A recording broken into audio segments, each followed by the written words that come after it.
আবুল সরকার আল্লাহর ব্যাপারে কত অশ্লীল আর পরিচিত শব্দ ব্যবহার করে। আমরা ইমানদার আল্লাহর নাম উচ্চারণ করতে ভয় পাই, আর ওরা আল্লাহর ব্যাপারে যে কথা বলে আমি মুখ দিয়ে বলতে পারতেছি না। এ কথাগুলো যে কান শুনবে, যদি ওর ইমাম থাকে, ওই স্থির থাকতে পারবে না। অথচ দেখেন এদেশে হাজারো হাজারো মানুষ তার পক্ষে তার মুক্তির দাবিতে মানববন্ধন করতেছে। এগুলো একটারও ইমান আছে কিনা আল্লাহ ভালো জানে, ঠিক কিনা বলে? ইমান থাকার কথা না। সেজন্য আমাদেরকেও ইমানের পরিচয় দিতে হবে। আমাদের মূল কথা হলো যে আমরা আমাকে বকা দিলে সহ্য করা যাবে, বাবাকে বকা দিতে সহ্য করা যাবে, কিন্তু আল্লাহ রাসূলকে বকা দিবে ওর বেঁচে থাকার অধিকার এই পৃথিবীতে না। এজন্য বুঝতে হবে। তাহলে হিসাবের মুখোমুখি হওয়া লাগবে কার সামনে? আল্লাহর সামনে। এখন হিসাব দিতে হবে তার কর্মে। বলেন তো, আল্লাহর সামনে যে হিসাব দেওয়া লাগবে কোন জগতের কর্মে? পরকালের কর্মে না ইহকালের কর্মে? দুনিয়ার কর্মে হিসাব দিতে হবে। পরকালে গিয়ে কি আমল করবে? পরকালে আমল করার সুযোগ আছে? তাহলে দুনিয়ার কর্মের হিসাব দিতে হবে কার সামনে? হিসাবটা দিতে হবে কোন দিন? কিয়ামতের দিন।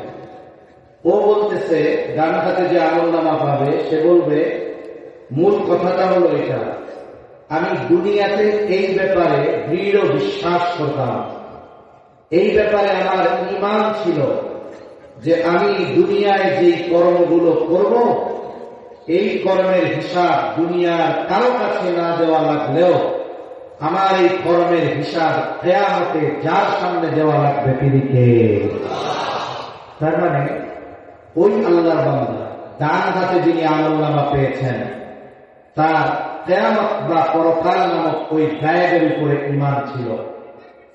এজন্য মুফাসসিরিনে কেরাম বলেন, যাদের অন্তরে পরকালের ভয় বেশি, আখিরাতের চিন্তা বেশি, এরা দুনিয়ায় কাজ করার সময় হিসাব নিকাশ করে করে।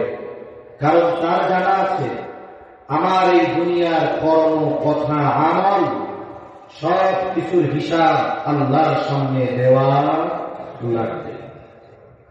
আমি আপনাদের মধ্যে যে আয়াত তিলাওয়াত করেছি, এই আয়াতের মধ্যে 5টি গায়ের সম্পৃক্ত বিষয়ে প্রথমটার বিষয়ে আল্লাহ তাআলা কিয়ামতের কথা বলেছেন।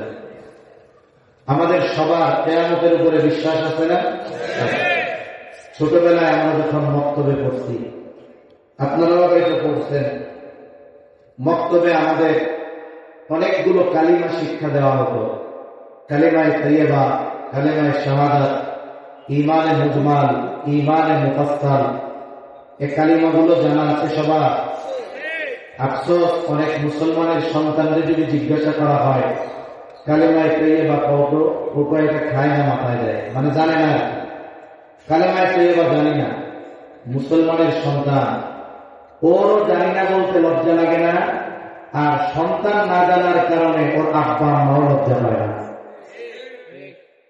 যে কালিমাগুলোর মধ্যে একটা হলো ঈমানে মুফাসসাল। ঈমানে মুফাসসাল এগুলো হলো ঈমানের ভিত্তি। আমরা ছোটবেলায় পড়ছি আমানতু বিল্লাহি ওয়া মালাইকাতিহি ওয়া কুতুবিহি ওয়া রুসুলিহি ওয়াল ইয়াউমিল আখির ওয়াল কদরি খাইরিহি ওয়া শাররিহি মিনাল্লাহি তাআলা।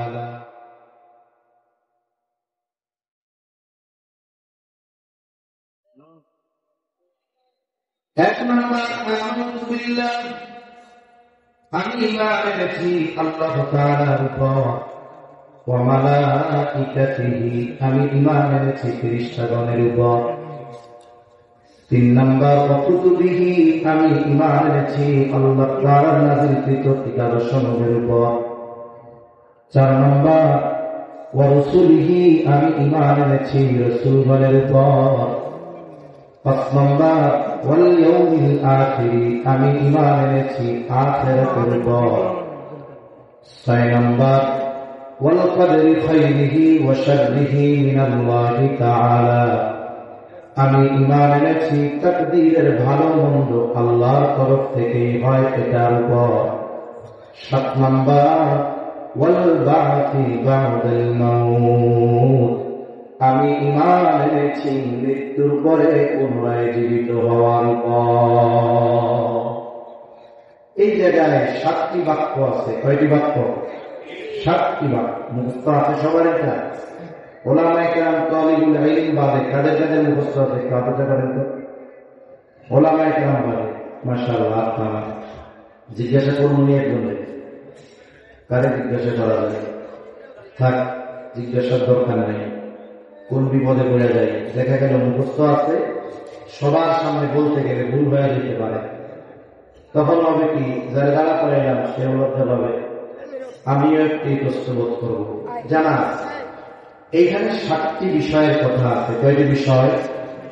জোরে বলেন না, কয়টা? আপনাদের কি কথা বুঝতে সমস্যা হচ্ছে? কোন অপ্রয়োজনীয় কথা হচ্ছে নাকি কি অনেক জাল মিষ্টি টক দিবেন? কি করতেছেন এগুলা? 7টি বিষয়ের কথা আছে। তবে হাদিসের মধ্যে আসছে ঈমানের ভিত্তি 6টা। কয়টা? এই আলোচনাগুলো কালিমাটা ঈমানের ভিত্তি নিয়ে, যদিও 7টা, তবে মূলত 6টা। আমরা মরার পরে আবার জীবিত হব কিয়ামতের দিন। কিয়ামত আখিরাতের একটা অংশ। আমরা 5 নম্বরে বলেছি ঈমান এনেছি আখিরাতের উপর। মরার পরে যে জীবিত হব, এটা কি দুনিয়ায় না আখিরাতে? তাহলে মরার পরে জীবিত হব, এটা আখিরাতের একটা অংশ। কোন ব্যক্তি যদি বলে আমি আখিরাতের উপরে ঈমান আনছি, তাহলে মৃত্যু থেকে নিয়ে একেবারে শেষ অবধি কেউ জান্নাত কেউ জাহান্নাম, এর মাঝামাঝি যত কিছু আছে, মূলত সে সব কিছুর উপরে ঈমান আনার ঘোষণা দেয়। কেউ যদি আখিরাতের কোন একটা অংশকে অস্বীকার করে, পুরা আখিরাত না, আখিরাতের একটা অংশকে যদি অস্বীকার করে, বলেন তো তার ঈমান থাকবে না চলে যাবে? ঈমান চলে যাবে।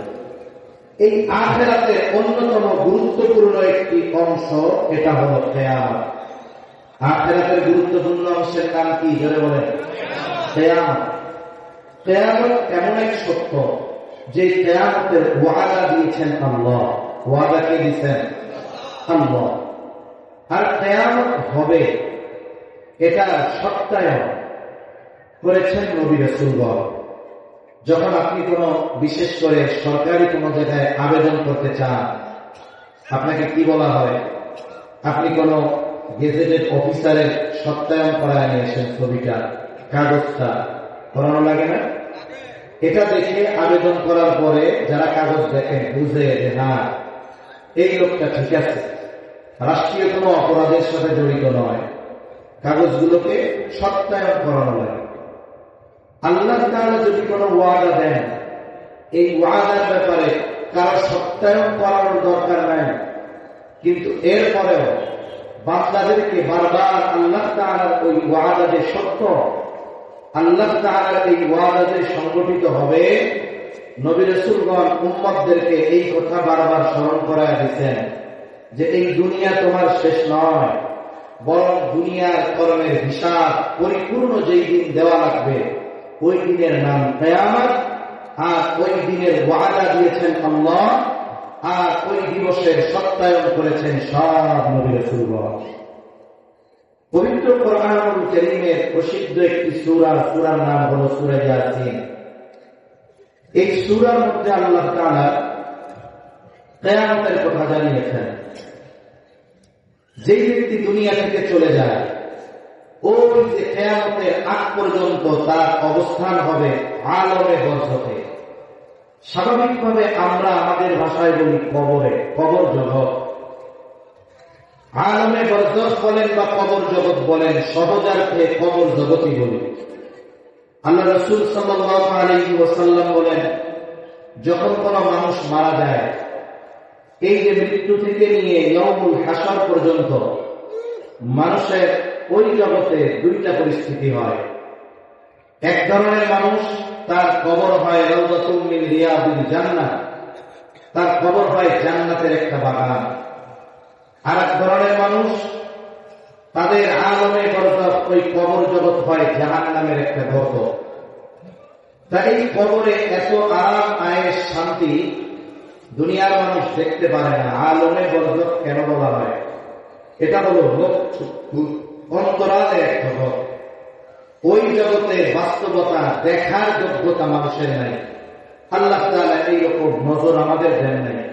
আমরা বাতাস দেখি না, আমরা জিন দেখি না, আমরা ঘ্রাণ দেখি না, কিন্তু বলেন তো ঘ্রাণের অস্তিত্বকে অস্বীকার করি? ঘ্রাণ বুঝেন? আতর লাগাইলে ঘ্রাণ হয়, অথবা পচা ময়লা দুর্গন্ধ বাথরুমের গন্ধ হয়, এই গন্ধ কি দেখা যায়?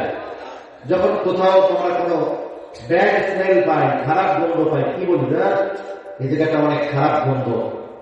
তার মানে দেখি না ঠিক, কিন্তু গন্ধ যে হচ্ছে এটার অস্তিত্বে বিশ্বাস করি কি করি না? এজন্য আলমে বরজখ কবর জগতের শান্তি অথবা কষ্ট আমরা দেখি না ঠিক, না দেখার কারণে অবিশ্বাস করার কোন সুযোগ নাই। আলমে বরজখ কারো জন্য জান্নাতের বাগান, কারো জন্য জাহান্নামের গর্ত। যারটা জান্নাতের বাগান হবে ও মনে করবে এটাই জান্নাত, কারণ সে আলমে বরজখে যা পাবে ওই নাজ নেহামত আরাম আয়েশে কল্পনা সে দুনিয়ায় করে নেয়, এজন্য মনে করবে এটাই জান্নাত। আবার যার কবরটা জাহান্নামের গর্ত হবে, ও দুনিয়ার জগতে ওই রকম শাস্তির কল্পনাও করেনি, এজন্য ও মনে করবে এটাই মনে হয় জান্নাত। তবে আলমে বরজখে যিনি আরাম আয়েশে থাকবেন উনি তো মনে করবে জান্নাত, অথচ জান্নাতের প্রকৃত নেয়ামতের তুলনায় আলমে বরজখের যে শান্তি তৃপ্তি এটা কিছুই না। আবার যার কবরে শাস্তি হবে সে মনে করবে এটা জাহান্নাম, অথচ জাহান্নামের প্রকৃত শাস্তির তুলনায় কবরে যে আযাব এটা কিছুই না। এভাবে তো একটা সময় আলমে বরজখের অবস্থান আমাদের শেষ হবে। আল্লাহ তাআলা সূরা ইয়াসিনের মধ্যে বলেন, وَنُفِخَ فِي الصُّورِ فَإِذَا هُمْ مِنَ الْأَجْدَاثِ إِلَى رَبِّهِمْ يَنْسِلُونَ। আল্লাহ রাব্বুল আলামিন বলেন, এখানে দ্বিতীয়বার সিংহায় ফুৎকারের কথা আল্লাহ তাআলা বলেন। وَنُفِخَ فِي الصُّورِ, যখন সিংহায় ফুৎকার দেওয়া হবে, মুফাসসিরিন কেরাম বলেন এটা হলো দ্বিতীয় ফুৎকার। কারণ প্রথম ফুৎকারে এই পৃথিবী তছনছ হয়ে যাবে, সব কিছু শেষ হয়ে যাবে। দ্বিতীয় ফুৎকারে আল্লাহ তাআলা আবার আমাদের সকলকে পুনরুজ্জীবিত করবে। আল্লাহ তাআলা বলেন, ফাইযা হুম মিনাল আজদাতি ইলা রাব্বিহিম ইয়ানসিলুন। দ্বিতীয়বার সিংহায় ফুৎকার দেওয়ার পর যাকে যেখানে কবরস্থ করা হয়েছে প্রত্যেকে তার অবস্থান স্থল থেকে উঠে যাবে। ইলা রাব্বিহিম ইয়ানসিলুন, প্রত্যেকেই তার রবের দিকে ছুটতে থাকবে। হাসরের ময়দানে উঠবে। এক দল ছিল জাহান্নামের গর্তে, মনে করতেছিল এটা জাহান্নাম, আর এক দল ছিল জান্নাতের বাগানে। কিয়ামতের ময়দানে মাত্র উঠছে হাসরের ময়দানে, এখনো কোনো আযাব বা শাস্তি দেওয়া হয় নাই। কিয়ামতের ময়দানের ভয়াবহতা কেমন? শুধুমাত্র উঠবে, ওঠার পরে কিয়ামতের ময়দানের অবস্থা অবলোকন করে যার কবরে আযাব ছিল, যে মনে করতেছিল যে আমি জাহান্নামে আছি, ও উঠবার পরে বলবে, হায় আমি তো ঘুমাইছিলাম, কে আমাকে ঘুম থেকে জাগায় দেবে? তার মানে কিয়ামতের ময়দানের ওই ভয়াবহতা তাকে কবরে যে আযাবে ছিল সেটাকে ভুলিয়ে দিবে। ও মনে করবে আর আমি ঘুমাই আছি। কত ভয়াবহতা সেই দিন হবে। রাসূল আকরাম সাল্লাল্লাহু আলাইহি ওয়াসাল্লাম বলেন, কিয়ামতের দিন যখন মানুষেরা উঠবে কারো গায়ের মধ্যে কোনো পোশাক থাকবে না, সকলে বিবস্ত্র অবস্থায় থাকবে।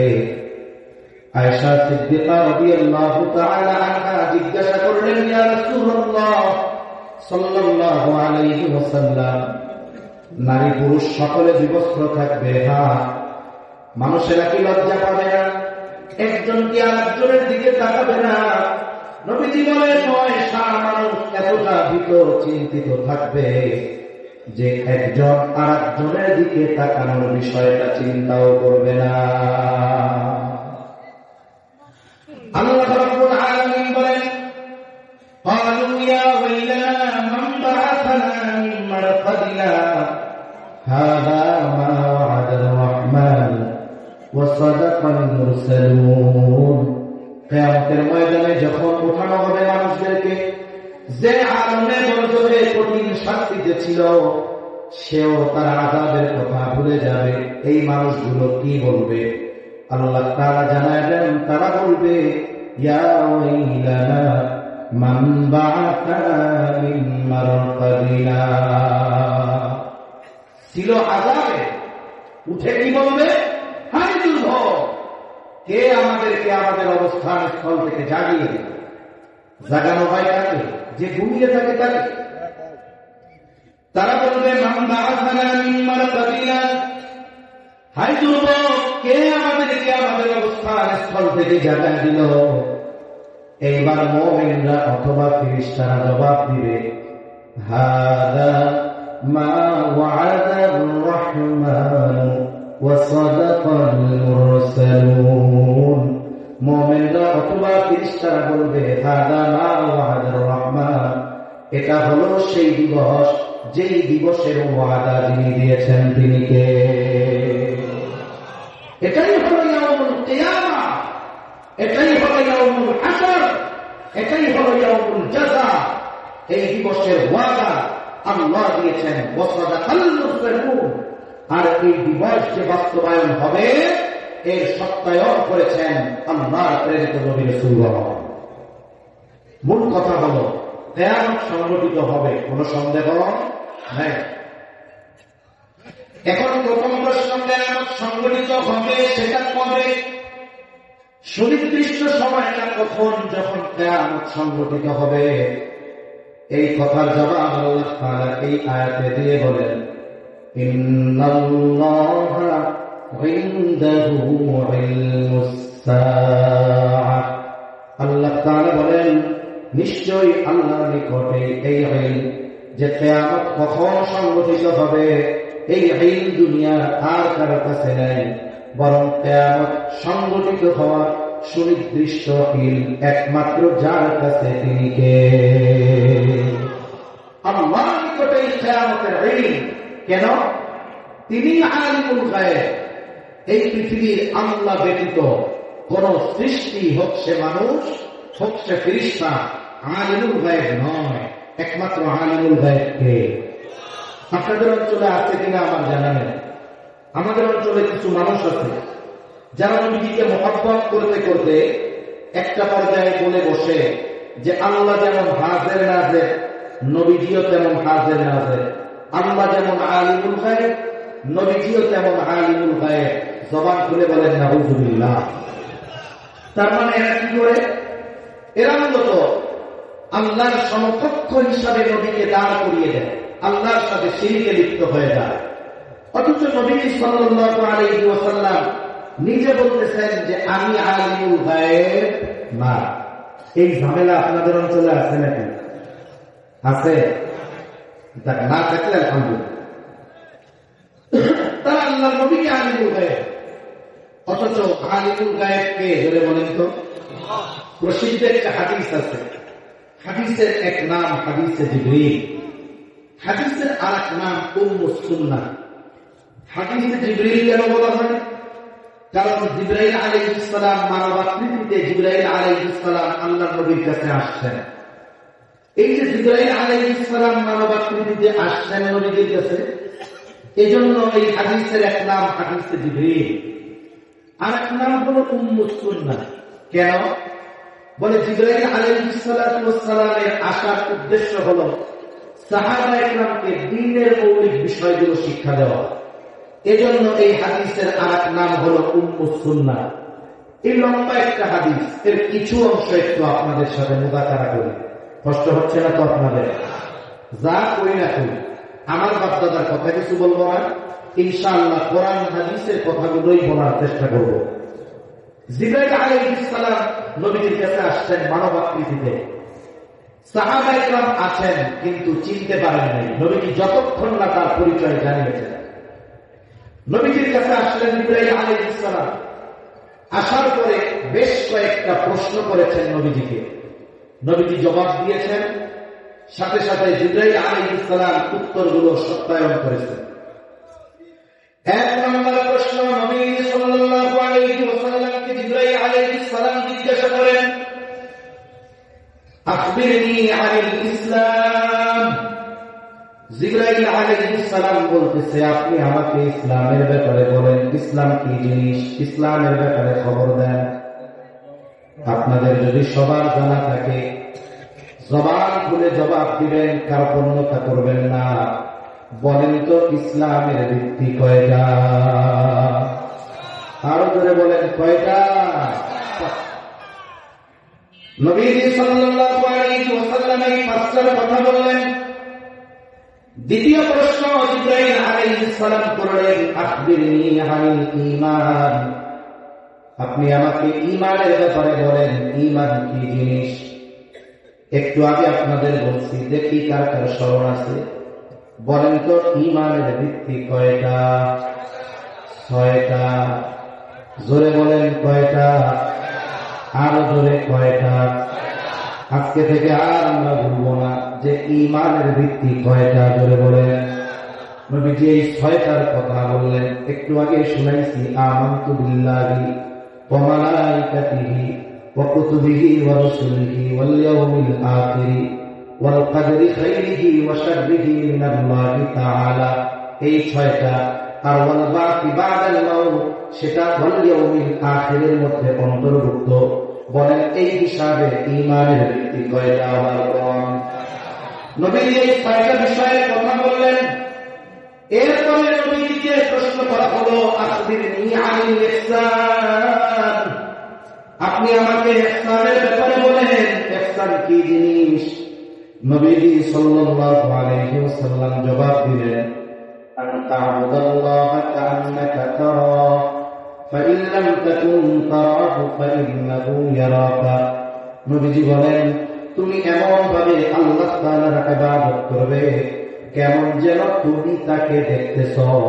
ফাইন লাম তাকুন তারাহু ফাইন্নাহু ইয়ারাকা। আর যদি তুমি তাকে না দেখো, ফাইন্নাহু ইয়ারাকা, নিশ্চয়ই আল্লাহ তাআলা তোমাকে দেখতেছে। আমরা আল্লাহকে না দেখি কিন্তু আল্লাহ আমাদের দেখেন, এ ব্যাপারে কোনো সন্দেহ আছে? অথচ আফসোস, আমরা দুনিয়ার সিসি ক্যামেরার দেখাকে যত ভয় করি, পুলিশের দেখাকে যত ভয় করি, মানুষের দেখাকে যত ভয় করি, এতটা ভয় আল্লাহর দেখাকে আমরা করি না। যদি আমরা আল্লাহর দেখাকে ভয় করতাম, তাহলে আমাদের জীবন পরিবর্তন হয়ে যেত, আমাদের আমল পরিবর্তন হয়ে যেত। এই দুনিয়ার মধ্যে সুখ, শান্তি আর নিরাপত্তা বিরাজ করত। কিন্তু আপনার কাফের মুশরিকদের কথা বাদ দেন, আমরা ইমানদারেরাও আল্লাহ তাআলা যে আমাকে দেখেন, এর প্রতি মুখে যতটুকু বলি, অন্তরে অতটুকু বিশ্বাস আমরা করি না। এটাই বাস্তবতা। অথচ আল্লাহ তাআলা কেমন দেখা দেখে? এই যে আলো আছে, দিনের বেলা শুধু এই সময় দেখে, রাতে আর আধারে দেখে না। এমন নাকি? আমি আপনি এই পৃথিবীতে যদি সর্বোচ্চ অন্ধকার যেখানে, সেখানেও যদি যাই, ওইখানেও আল্লাহ তাআলা আমাকে আপনাকে সুস্পষ্ট ভাবে দেখে।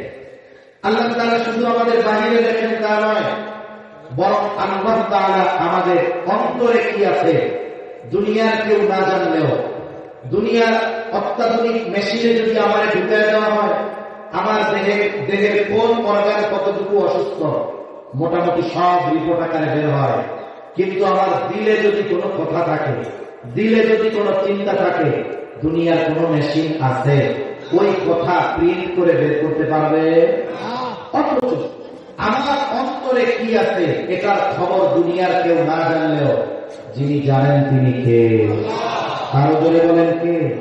তাহলে আল্লাহ আমাকে শুধু বাহিরে দেখেন তা নয়, আমার অন্তরে কি আছে সেটা কেউ না জানলেও আল্লাহ জানে। তাহলে কেন আমাদের পরিবর্তন, কেন আমাদের এই চিন্তা নাই? এই চিন্তা যদি থাকতো আমাদের মানুষের সামনের চরিত্র আর পেছনের চরিত্র এক হয়ে যেত।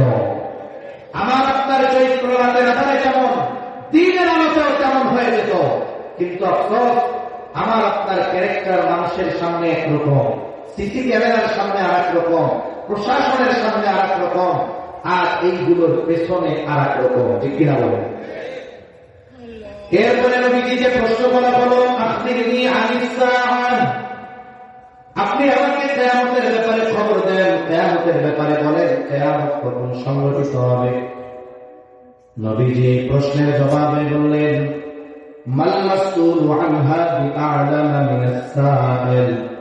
নবীজি বলেন, এই ব্যাপারে যাকে প্রশ্ন করা হয়েছে তিনি প্রশ্নকারীর চেয়ে বেশি জানেন না। তার মানে নবীজি বলতেছেন, ও ভাই জিবরিল, কিয়ামত কখন সংঘটিত হবে তুমিও যেমন জানো না, আমিও তেমন জানি না।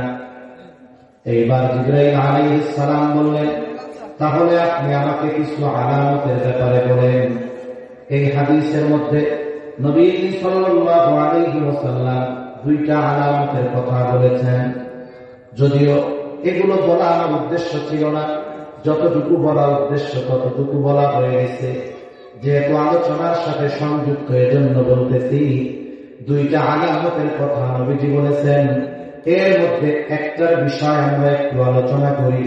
নবীজি আলামত গুলো বলতে গিয়ে এক নম্বরে যে আলামতের কথা বললেন, নবীজি বলেন, আনসালিদাল আমাতু রাব্বাতাহা। নবীজি বলেন, দাসী তার মনিবকে জন্ম দিবে, দাসী তার মনিবকে প্রসব করবে। তার মানে কিয়ামতের আগে সন্তান মায়ের সাথে বাদীর মতো আচরণ করবে, চাকরানির মতো আচরণ।